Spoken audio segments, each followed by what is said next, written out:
There's so many lies. Oh yeah, there are. There's Such so as many freaking the lies. lie of life is perfect after getting saved. Nope. Just after what we talked about, I don't think it is. You don't think it is, huh? No. If life was perfect, then I wouldn't be having any issues right now. Well, you're that or you're not saved, but whichever one. I say that, Yeah, I'm I not trying to know. be flippant about that, but No. there are people who believe that it's like, oh, okay, I'm gonna get saved now. And again, depending on your denomination, sometimes it's just the prayer thing, sometimes it's you have to go through baptism. There are actually denominations where salvation in their teaching only comes through baptism. I get where they're coming from. I don't agree with it, but I get Yeah. where they're coming from. Um, but yeah, no, life is hard, man. Yeah. You look at people who deal with anything from homelessness afterwards, or maybe they have strife in their family due to whatever, and it could be because maybe they got saved and their spouse didn't, Yeah. sort of deal. You're going to have, especially if you have children, you're going to have children who are going to have problems, especially nowadays in this world. I look at what you look at the statistics right now on depression and suicide rates and all that for teenagers, and it is just through the roof. It is just skyrocketing, astoundingly bad numbers all around. Yeah. So I mean, and a lot of them are gonna have parents who maybe are Christian and that parent has to be going, "What the heck is going on? Oh, Why right. is life so hard?" Mm-hmm. And not only for them, but for their kid that they want to see grow and succeed, and they're dealing with all this stuff, and it's not easy. And I have a feeling if stuff like this continues on with masking and that, there's already reports now of like kids that are years behind in their social development skills. Ooh, man. I saw a That's video online awful. recently and they were making fun of it, but I know this might be the real case. Is like, someone comes up to a person's door, knocks, and they answer, and they're like, "Who are you? I don't know you." And then the person like puts the mask on, and then they're like, "Oh yeah, I John, come know on in." you. They're making fun of it, but the reality is that is kind of true. You Yeah. know, and we look at that, and it's like, yeah, that there's going to be some social development issues, but there's also going to be other issues that kids are facing. Kids that maybe have never learned how to learn in a group setting, unfortunately. It's gonna be tough. But beyond all that, you still have people dealing with depression, homelessness. Maybe they're dealing with resisting that temptation of maybe a former addiction, whether that be drugs, alcohol, anything like that. Yeah. There's Oh all yeah. sorts of things that people go, well, come on, you're a Christian. Why are you dealing with that? Well, guess what? Because we're human. Yeah. We still have the same issues. Yeah, yeah. In that case, I mean, look, you're a Christian, you're still a drummer. That's a big issue. I'm kidding. Drums are of the devil. I mean, things go on like that all the time, and people go, "Well, come on, you got it all together." No, no, no, no, no, no. I got none of it together. Trust me. Yeah. Are you speaking from experience, or are you just saying, "Yeah, Well, having it all together? yeah, Oh, I mean, I've never had anything together. I know how to work with Velcro. That's about it. you know how to work with Velcro." Or hook and loop material. Sorry. Yep. Oops. Yeah, I kind of wonder if that whole, life is perfect after you become saved Salvation. is Yeah. kind of tied into that whole wealth and Prosperity. Yeah. gospel stuff, because I It's got to be yeah, I gotta to some point. say yes, it has to be. But I guess also gotta say, to a point that also leads to another thing that I see honestly a lot, especially in the Christian church in America, is there's a lot of people that think they need to handle an issue by themselves. I guess maybe that's just America in and of itself. We're afraid to be vulnerable, you know? Yeah. We're afraid to let others know what's going on, what we're struggling with, what we're dealing with, what is going wrong about in our lives. Again, whether that be a temptation, whether that be a mental issue, a physical issue, whatever, an addiction issue. Yeah. Yeah, I feel like American Christianity's got a lot of issues. Yeah, and I agree. We do have a lot of issues. We brought a lot of the American, like, how do you put it? American, like, self-reliance, independence into the church, when the church in and of itself is a thing of community. Yeah. And it's hard to break away from that, because you don't get me wrong. You got pastors out there go, this is how you be a macho man. Okay, yeah, I've seen that that stance before. It's why I still don't trust certain pastors out there that I've seen do that, and then go, oh, I got to change it now. And I'm like, you change because you're kicked out of a previous church.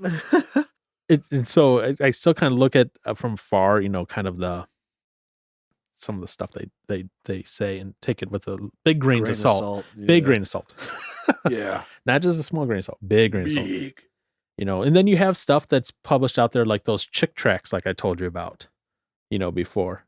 If you look at any of them, like almost all of them, it's like sinful, evil thing ahead of time, right? All these issues. I was a drug addict. I was this, this. Dear Jesus, please save me. All of a sudden, free of drugs, free of everything. And, that's unfortunately what a lot of people see. Even in the wonderful, okay, I couldn't even say that with a straight face. Because when I say wonderful, I'm putting this in air quotes here. The wonderful Christian movies that are out there, a lot of them are just so cheesy and sad in many ways, but a lot of them are along those ways too. It's right. You have the protagonist, who's not saved, going through all this stuff, blah, blah, blah, blah, sees the light, quote unquote, gets saved, and all of a sudden everything cleans up for them. Taking turns. Yeah. Yeah. And it's like, wait a minute, what? Because in reality is, hey, we got people who maybe they're addicted to drugs when they get saved. They do want to change and they do want to turn their life around. And then afterwards, they're like, for the first couple of days, like, yeah, I'm good. And then those physical things kick in because the body physically wants, stuff that you're addicted to, whether it be alcohol, any sort of drug, even caffeine. Man, caffeine. I've never realized how addicted I am to caffeine until recently. Oh my goodness. I have had the worst caffeine headaches ever when trying to cut back on some caffeine. And I'm like, wow, I am this addicted. This is not good. I need to start pulling some of that back. But I mean, even as something as simple as that, Yeah. Oh yeah, it doesn't take much. And your body's like craving whatever you're addicted to and wanting it back. And it's like, okay, now this person who just gave their life to Christ, they want to live a good life. What happens now? Because, all the sermons you hear go, give your life to Christ. Well, I shouldn't say all. I should say a good chunk, a good majority go, give your life to Christ and everything's going to be great. How do you live then in the day to day when everything is not great? Then are you giving yourself into despair of, am I really saved? Am I really not? What's going on? Why am I fighting this? Why am I struggling with this? Problems? What's going on?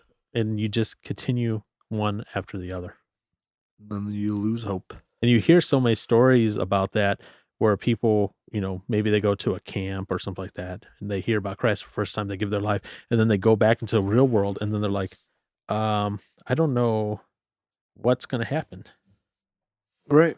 Yeah. Because now they're back in the real world where they are at, and all of a sudden it's like, huh? What do I do? Yeah. Or how do I go about it? Yeah. How do I go about these things?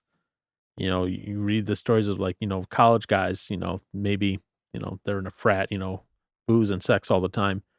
They give their heart to Christ, they come back, but they get really no instruction and they're told, oh, everything's gonna be great now. they come back to college and it's like, well, you live in the same conditions.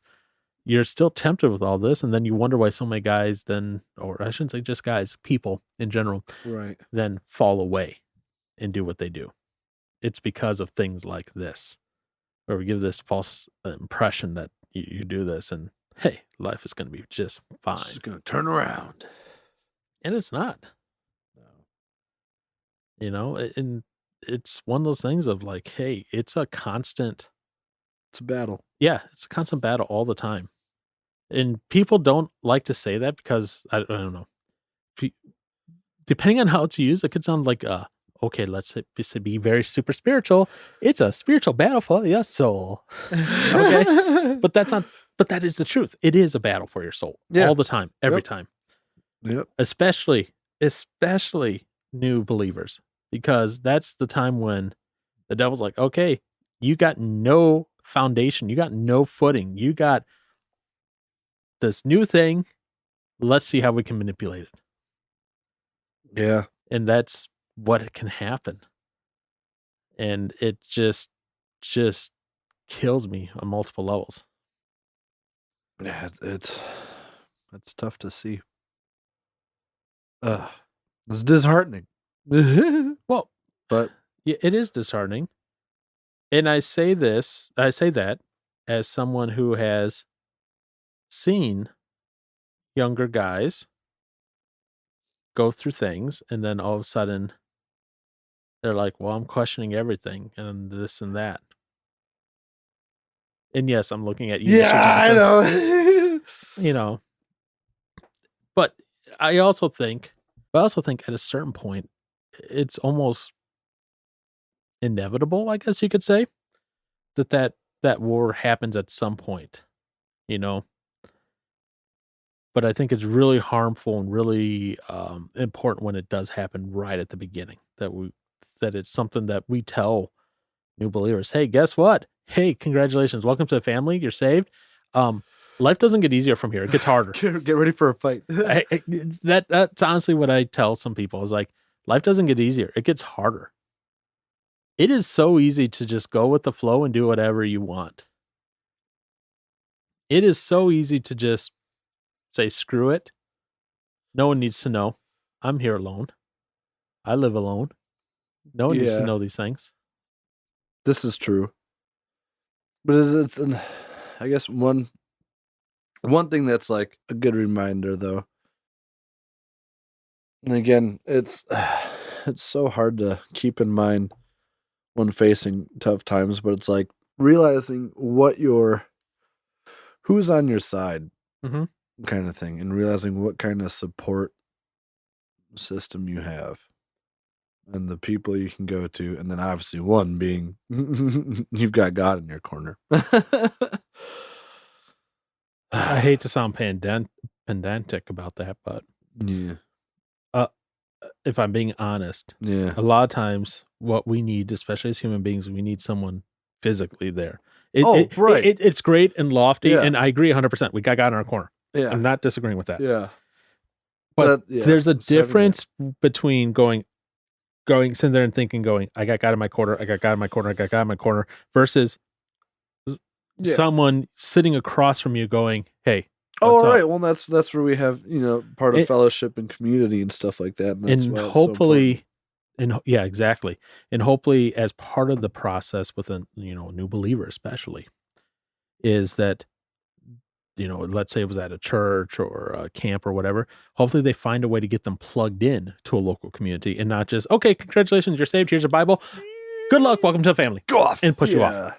Because you do that, guess what? The failure rate just goes up. Yeah. Because then they're not plugged in. They don't have a family. They're have anyone equipped to deal with. Yes, they are not. Well, that's also where it's like, it makes me think of, it's talked about, when someone goes to you in need of food, like, do you give them food or not kind of thing. It's like, you can't just have that moment with someone where they decide to come to Christ and just be, all right, bye, off you go. It's like, you have to help them along the process. Or at least equip them to be able to do it. You need to give them leave them. You need to give them at least the resources to find a foundation. Yeah. It's kind of appropriate. Last week at youth group, we were talking about that foundation. If you have a crooked foundation or no foundation at all, that first thing that comes your way is just gonna wash you away. It's about, the parable about the person, does he build his house on sand or rock? And obviously, as we made fun about Brewer, where it's like, yeah, he'd make his house on the sand, and then he goes, yeah, of course. And then Yeah, it's just like, genius. oh, Brewer. Typical. So yeah, so life is perfect after you get saved. That's another lie that we all believe. Another lie What that we believe. do we believe? Well, there's two more on the list. So Yeah. the other one that I think kind of just is appropriate next. Um, and I'll admit, for a while there, this one was probably one that I kind of did kind of believe.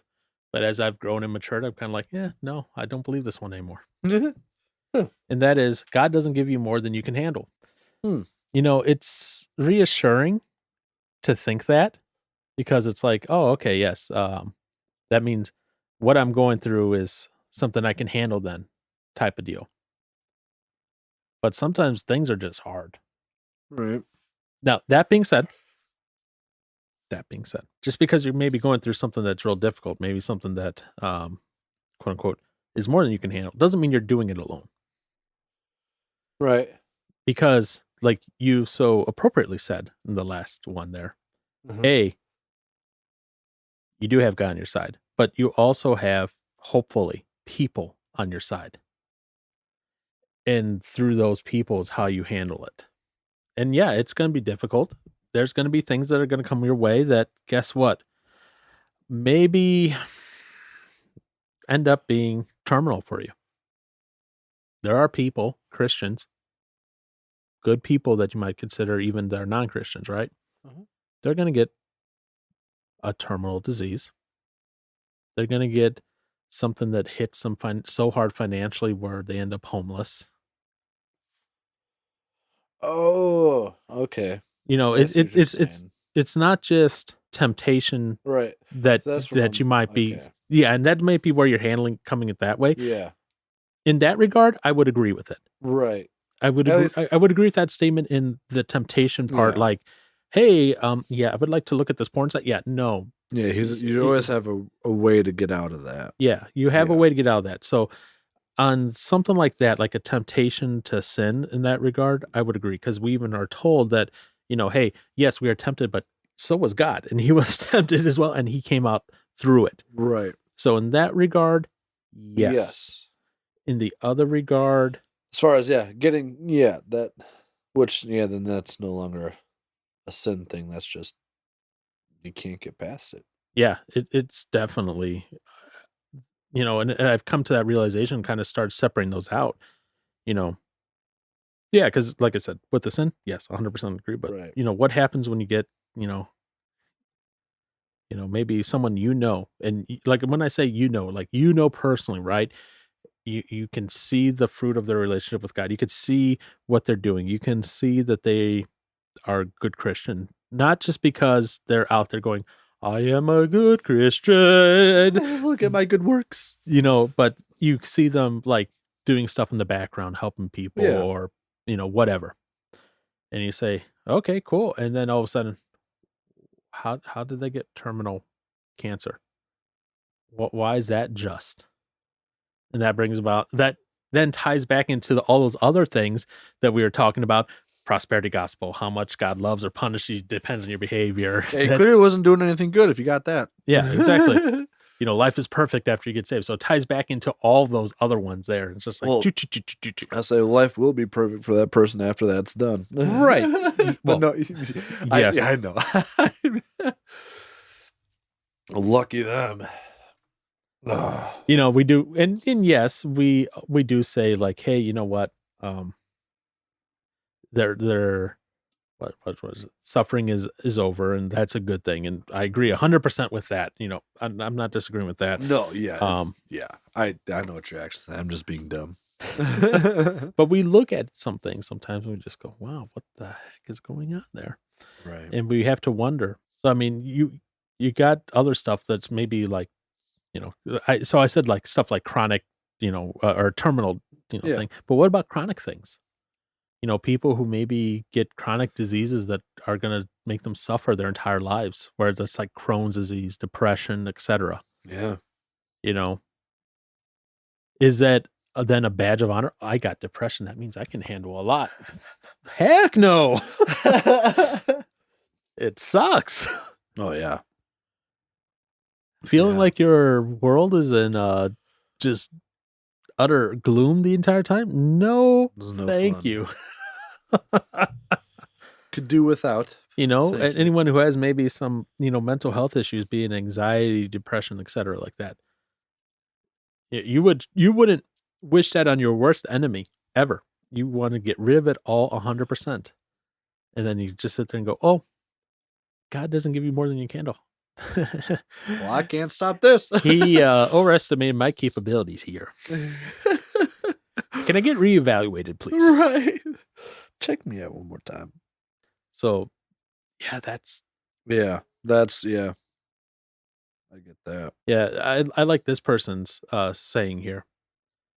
Regarding this whole thing, faith is not saying, "All right, God, once I understand it, then I'll trust you." That's not faith, which is reality, because a lot of things we probably won't know for the longest time or understand for the longest time. Yeah. He says, faith is saying, I don't get it. I don't understand it. I might not like it. But God, I trust you because you're doing all things for your glory and my good. Mm. And that ultimately comes down to, it's like, okay, for his glory and my good. It comes back to, that man who was blind. If you read that, it's actually from John 9, where it says, as he went along, he saw a man blind from birth. His disciples asked him, so Jesus' disciples asked him this, Rabbi, who sinned, this man or his parents, that he was born blind? Neither this man nor his parents sinned, said Jesus, but this happened so that the work of God might be displayed in him. As long as it is day, we must do the works of him who sent me. Night is coming when no one can work. While I am in the world, I am the light of the world. So, reading that, this man was born blind not because of sin, but that God's power can be shown through the act of that. And we look at that from our point of view, and it's just like, what the heck? Sounds messed up almost. It does sound messed up. But then we realize it is to display his power, his glory through all that is happening. Man. And there might be things that happen to each of us, going blind, going deaf. What would happen, Aaron? Okay. I'm not wishing this on you in any way. You woke up tomorrow deaf 100%. Oh, that would suck. I ain't gonna be no Beethoven, that's for sure. You weren't going to be a Beethoven anyways. Well, you know what? Yeah, you're right. I mean, in composing sense, but yes, I understand Beethoven was deaf. Yeah, I wouldn't, yeah, jeez. That'd be awful. I can't imagine not being able to, like, listen to music. But what would be your immediate reaction? Would it be, all right, God, once I understand it, I'll trust you with why I'm deaf now? Or is it I don't get it. I don't understand it. Right. I say I feel like it'd be foolish to be like, I'll trust you once I finally get it, because you're never going to understand it. Yeah. So why? Or maybe you'll understand like 5 years down the way and be like, oh, now I understand why I'm supposed to go deaf. Right. And be like, oh, now I can have faith in God. So your faith is dependent upon you fully understanding it, which in your case might be an issue. Wait, no, that's not why I'm doing. Wait, what? I know, I'm saying. Oh, I was like, what? No. You interrupted me before I finished. I'm sorry. I was gonna say, if the fact that your faith is reliant upon you understanding it, which in your case might be a little bit of an issue because Mr. Johnson, you're you, then is that a true faith or not? That's not looking for believing in what you can't see. That's believing only in what you can see. Yep. Yep. which makes you as good as a Pharisee in that regard. He ain't like the Pharisees. So, and I'm being a little hyperbolic in saying as good as a Pharisee, but pretty close. Yeah. So yeah, and that's one that it's like, you know what? I just liked how you was. I mean, because I think about it this way, like, what do you say to a person, right, who's maybe their partner, their wife, died during childbirth? Oh, You were given this death of your wife because you can handle it and raising your kid alone. And you can is that yeah. yeah. I would not take too kindly to me. That I would not take too kindly to that if that were me losing my wife like that, I and would be someone said like, that to me. I'd rather not deal with this. Let's go back. Yeah, you take this. Okay, I'm Yeah. out. No, I do. That makes me think of Job when, like, when he was going through all these sufferings and his friends were going there and just talking to him. Well, I mean, and being terrible friends, Mhm. just saying, well, either, oh gosh, and his wife being the worst, but like, I guess in my opinion, but his friends going to him, just talking like, oh, maybe something, you must have done something or whatever, and just not being there for him, just saying stuff. And then his wife telling him to curse God and die, like, oh, that's great. Yeah. But it's, yeah, I couldn't imagine going to a friend and being, oh, well, God's going to take care of you through this. Like, you'll be okay. It's all right. And just leaving it at that. Like, actually be there for him, I guess. Yeah, you have to be there for him. I do say the things of like, "Hey, God's gonna take care of you," Which he is. which is true. He's gonna be Remind him there of for you. truth. But guess what? We are called to be the arms, not the arms, the hands and feet of Jesus in the world today. It's not we just walk to someone, "Up, oh, your wife just died? I'll pray for Well, you. I'll pray for you. Jesus bless you. See you later." Yeah. No, Oh, great. Yeah, great. it's more along of, "Hey, your wife just died? How can I help? Exactly. How can I help? What can I do?" And a lot of people, honestly, when you say that, like, "Hey, what can I do?" They're gonna be like, "Oh, nothing." Blah, blah. I'm fine. And what you Don't do lie to then me. is you just kind of go and find ways to do things for them Don't you lie to me.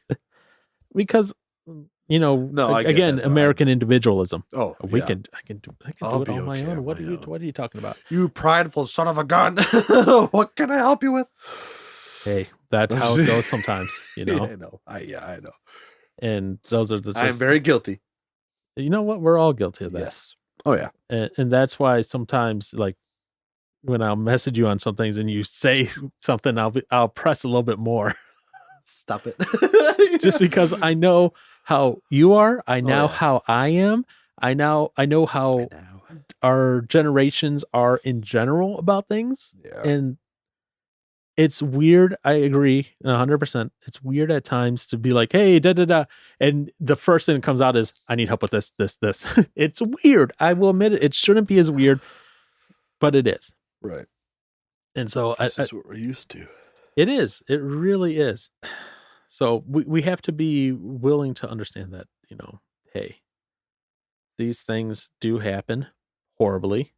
And maybe it's not because I can handle it, but maybe because, God is trying to do something. And that something may not be something that makes me necessarily comfortable myself. It may be something of God saying, look, I'm going to show you something amazing with my power, my glory, and bring glory to myself.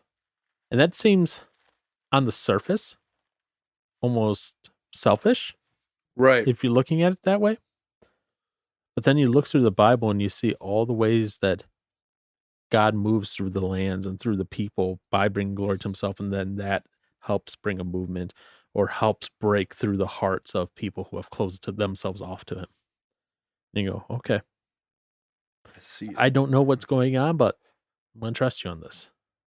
And that is probably the hardest part of life to be in, to not know what's going on, to trust someone else entirely to guide and lead through the way. Yeah, it is. especially when we think we know our own outcome. We like to be in charge of our own outcome a lot of times too. Ain't that the truth? Way more than, should be allowed and all Yeah. that. But Right. Right. what's interesting is, reading through all this in preparation for this one, right? This so there's a guy out there, he wrote a book, 9 Common Lies Christians Believe. His name is, let me get sure, Shane Pruitt. Don't know if you've ever heard of him at all. Sounds kind of familiar. Okay. But he says the thing that probably hits at the root of this, right? In all reality, the one bedrock foundation of probably a lot of lies that we believe, but especially at this one, right? Is who is the center of your universe? Yeah. Is it you or Christ? Because are you putting faith only in yourself because you understand it and you can understand what's going on? Or is it Christ and you're saying, okay, God, I don't know where you're leading me on this. I'm following anyways. And letting you take charge. And I'll be honest, a lot of us want to say we want to go, oh yeah, it's Christ. Right. But if we look back at our actions and how we react to things, it's us. Mhm. And we need to take a step back, refocus, and say, you know what? No, no, no, no. It's not it's not me anymore. It's Christ who needs to lead me. He's the one who has to do this. And you know what? Even if it's hard, ultimately, it's not hard just for hardness sake. It's hard for God's sake, for him to be glorified through not necessarily the fact that you're going through it, because people are going to go, "Oh, look, he's going through this. Oh, praise be to Jesus." It ultimately probably what's going to be is the outcome, whatever it may be. And that's what grabs the attention. That's what gets people to say, "Praise be to God for that." And it may not be something that we ever expect. And usually it isn't. If you read through the Bible, it's usually not what we expect at all to come from any of those things. So next time, you or a friend or a family member going through something that's hard, and when I say hard, not like a temptation, but like hard, like death, illness, job loss, whatever it may be. Remember, it may be the fact that it's something that they can handle, because I guarantee you it is not something they can handle alone. They need help and support of their community around them, their family, their friends, whoever it may be. Yeah, remind them that they have God on their side, but be that physical manifestation of Jesus in their lives, whatever they may be. Be it provide them meals, make sure their children are taken care of, while they go take care of other important tasks. Um, Maybe even just a little cash to help, make things, smoother during transition and while they figure things out, whatever that may be. We are called to be community for a reason. And it's to help those who have heavy burdens be able to carry them through those times, get better, hopefully get on their own feet, and be able to help others as well.